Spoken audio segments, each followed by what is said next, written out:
मैं हूं एडवोकेट सत्य प्रकाश और आज लीगल बाउंड्री के माध्यम से मैं आपको बताऊंगा कि आखिर झारखंड क्यों बन गया है लूट का प्रदेश। वह राज्य जो कभी वीरता और हरियाली के लिए जाना जाता था, जहां से महेंद्र सिंह धोनी और दीपिका कुमारी जैसी खिलाड़ी आकर पूरे विश्व में उस राज्य का नाम रोशन किए, वहीं आज उस राज्य में करप्शन, भ्रष्टाचार और एक ऑर्गेनाइज्ड क्राइम लगातार बढ़ रहा है। पिछले 6 महीने में झारखंड के करीब 4 आईएएस ऑफिसर, एक अभी जेल में है तो 3 जेल जाने की दहलीज पर हैं। सबसे पहले मैं बात करूंगा झारखंड की तेज तर्रार और झारखंड में किसी भी पार्टी की सत्ता हो, सत्ता के नज़दीक रहने वाली आईएएस ऑफिसर पूजा सिंघल के। हाँ, वही पूजा सिंघल जिस पर हजारों करोड़ की खनन करवाने की एक शिकायत पर ईडी ने समन किया और जिस पर ये आरोप लगा कि पूजा सिंघल राज्य में अवैध खनन के माध्यम से हजारों करोड़ रुपए कमा रही थी। और अब इसी कड़ी में उनके साथ कई और आईएएस ऑफिसर जुड़ गए हैं। केवल सीनियर आईएएस ऑफिसर्स ही नहीं, झारखंड में नए आईएएस ऑफिसर्स भी इस भ्रष्टाचार की लत से नहीं बच पा रहे हैं। रांची के उपायुक्त रहे छवि रंजन, दिल्ली के सेंट स्टीफेंस कॉलेज से पढ़े, देश की एक नंबर 1 यूनिवर्सिटी से पढ़ने के बाद जो उन्होंने राज्य में कृत्य किए हैं, ये अपने आप में शर्मिंदा कर देने वाली बात है। उन्होंने किस प्रकार सेना की जमीन को अवैध तरीके से हस्तांतरित करवाए, तो उन पर भ्रष्टाचार के भी आरोप लगे, जो उन्होंने जंगल कटवा दिए। केवल नए और पुराने ही नहीं, वैसे आईएएस ऑफिसर्स जो कभी ईमानदारी के लिए जाने जाते थे, उन पर भी अब भ्रष्टाचार के आरोप लग रहे हैं और इन्फोर्समेंट डायरेक्टरेट उनको भी सम्मन करके बुला रही है। राजीव अरुण एक्का, एक वक्त था जब यह माना जाता था कि राजीव अरुण एक्का एक ईमानदार आईएएस ऑफिसर है, उनको भी इन्फोर्समेंट डायरेक्टरेट ने समन करके बुला लिया है।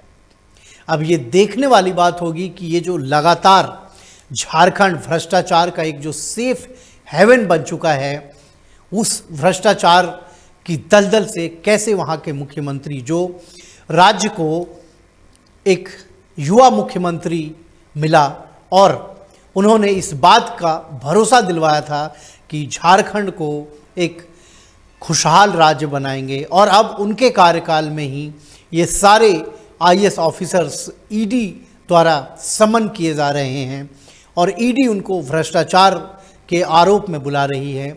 मैं आपको बता दूं कि हेमंत सोरेन के मुख्यमंत्री बनने के बाद झारखंड में भ्रष्टाचार बढ़ा, ये कहना गलत होगा।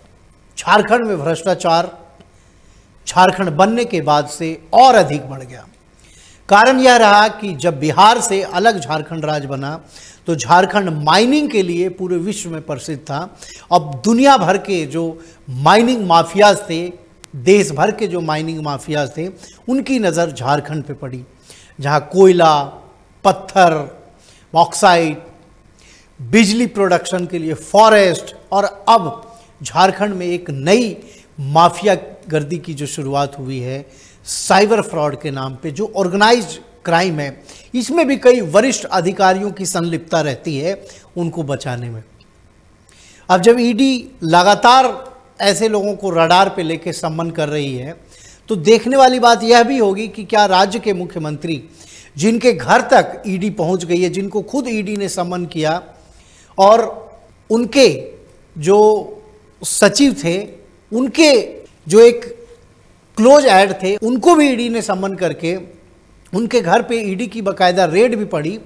तो अब देखने वाली बात होगी कि कहीं इस नेक्सस में जो आईएएस लॉबी है, वो झारखंड के सभी नेताओं को तो फंसा के नहीं रखी है, चाहे युवा आईएएस हो, चाहे सो कॉल्ड ईमानदार हो, चाहे अच्छे यूनिवर्सिटी से पढ़े हो, चाहे टॉपर आईएएस हो।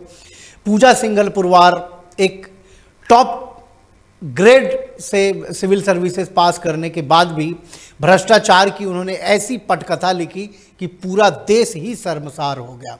और अब छवि रंजन के कृत्य से एक तरफ जहां लोग यह भी कहने लगे कि छवि रंजन का जो कृत्य है ये किस श्रेणी में रखा जाए, जब सेना को दी जाने वाली जमीन को इन्होंने अवैध तरीके से हस्तांतरित करवाए तो इसको किस श्रेणी का अपराध माना जाए। चाहे एनटीपीसी कोल माइनिंग में मुआवजा दिलाने का बात हो, चाहे झारखंड में जीएम लैंड की सेल परचेज की बात हो, हर जगह करप्शन एक विकराल रूप ले चुकी है। और जब वरिष्ठ आईएएस, पूरा जो आईएएस लॉबी है वो इस भ्रष्टाचार में ही शामिल हो चुका है, तो अब उनके खिलाफ कार्रवाई करेगा कौन? राज्य की पुलिस और राज्य की जो एंटी करप्शन यूनिट है उनकी तो हिम्मत ही नहीं होगी कि उनके खिलाफ वो आवाज़ उठा ले। और अब जब सेंट्रल एजेंसी इन्फोर्समेंट डायरेक्टरेट लगातार ऐसे आईएएस ऑफिसर्स को समन कर रही है, उनको बुला रही है, उनको जेल में डाल रही है, तो ये देखने वाली बात होगी कि अब वहाँ के जो मुख्यमंत्री है अपनी छवि कैसे बचाते हैं और कैसे राज्य को जो उन्होंने वादा किया था कि भ्रष्टाचार मुक्त, एक वहाँ के लोगों को जो इंस्पिरेशन मिली थी कि अब राज्य में शायद एक युवा मुख्यमंत्री वादा करके उन्होंने वादा किया था कि जल जंगल और ज़मीन की रक्षा करेंगे, और अब वही जल जंगल और ज़मीन ही लूट रहे हैं उनके अधिकारी। तो क्या अब बचा पाते हैं कि नहीं, ये अब आने वाला वक्त ही बताएगा। लेकिन फिलहाल राज्य की जो ब्यूरोक्रेसी है पूरी वो दलदल में है, और वो ब्यूरोक्रेसी राज्य को लूटने में कोई कसर नहीं छोड़ रही है। 1 2 3 4 5 6 7 जितनी भी आप गिनती करेंगे कम होगी।